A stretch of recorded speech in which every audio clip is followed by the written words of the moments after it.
Here in this briefing, I will try to say a few words about what I mean when I say that this is an introductory course, which may seem trivial. In fact, what I'm referring to is, on the one hand, a very practical consideration.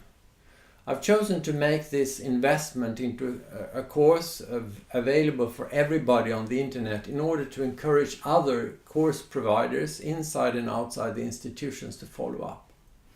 We know that there are very limited resources available for staff induction inside the EU institutions, and in particular for those, of course, who are posted to the field.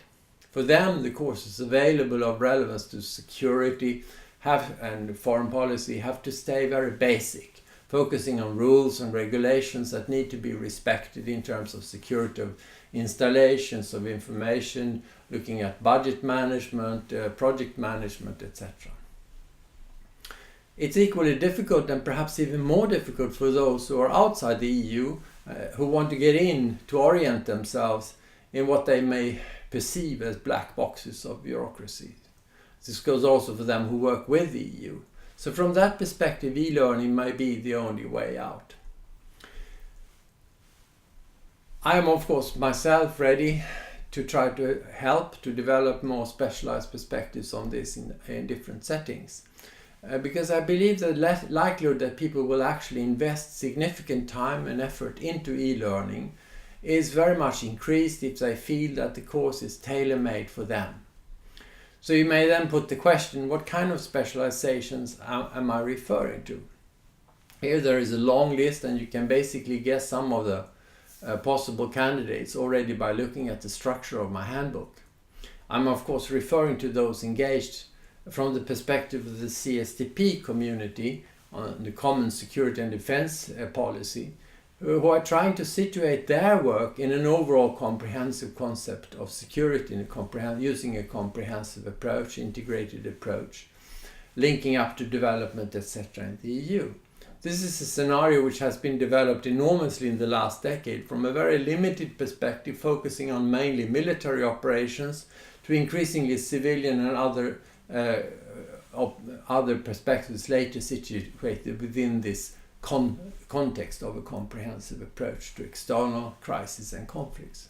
A lot of work has been done here, and I've also tried to help out in different training sessions to show the links between, strictly speaking, CSDP efforts and other efforts of relevance pursued by the EU and other actors in order to make CSDP missions more effective. Obviously, there is an important both internal and external dialogue to be had here. A lot of people need actually to be convinced about the added value of CSDP operations at this stage.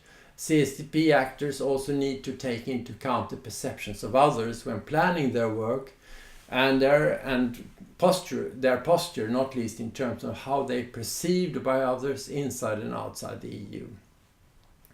A second example is EU delegations. We have a new mandate after the entry into force of the Lisbon Treaty, a new coordinating role both with member states and other EU presences in a particular country or in a particular multilateral organization. I've been a head of delegation myself for 8 years, both for the Commission and for the EU. I know that the mandates for these officials are extremely wide, and that they are basically instructed to dialogue not only with official interlocutors but also with civil society. The way they do that in order to prepare the ground for more effective implementation is obviously a very challenging task, both in terms of positive and negative priorities, linking up in an effective way with existing EU strategies on different levels, including notably the global strategy on the highest level. Then, as a third example of those who negotiate on behalf of the EU in thematic settings, they may be pursuing human rights dialogues on behalf of the External Action Service, or negotiating in international organization, various instruments of relevance to organized crime, for instance, and then they are of course often then also deployed by the European Commission to these settings. Their initial paradigms may be one of comparative politics, a tradition of looking at how do we do it, how do you do it, and how can we harmonize our standard operating procedures, our definitions, concepts, etc., our regulations, our legislation, inside the EU versus outside.